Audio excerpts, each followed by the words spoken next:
भारत में चुनाव एक महत्वपूर्ण और बड़ी प्रक्रिया होती है, जिसके द्वारा नागरिक अपने प्रतिनिधि चुनने का अधिकार प्राप्त करते हैं।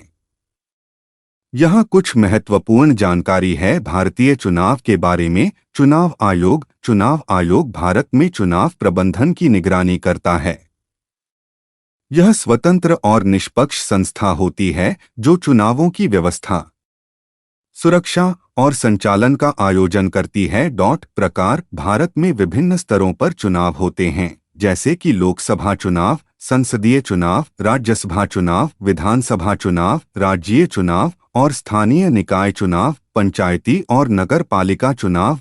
मतदाता पंजीकरण: चुनाव के लिए मतदाताओं को पंजीकृत करना आवश्यक होता है।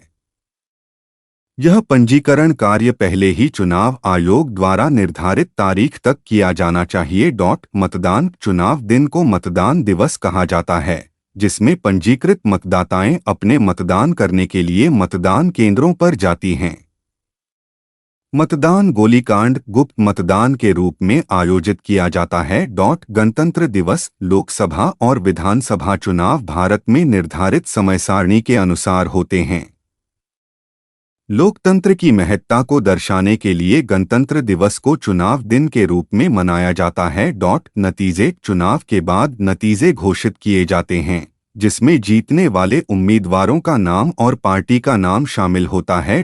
संसदीय चुनाव: भारत में सबसे महत्वपूर्ण चुनाव लोकसभा, संसद के चुनाव होते हैं, जिसमें लोग स्वयं अपने प्रतिनिधि को चुनते हैं।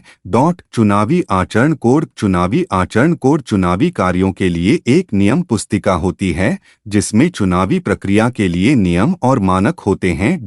भारत में चुनाव एक महत्वपूर्ण और लोकतांत्रिक प्रक्रिया है जो नागरिकों को अपने नेताओं का चयन करने का अधिकार देती है। यह नागरिकों का एक महत्वपूर्ण और सक्रिय भागीदारी का प्रतीक है।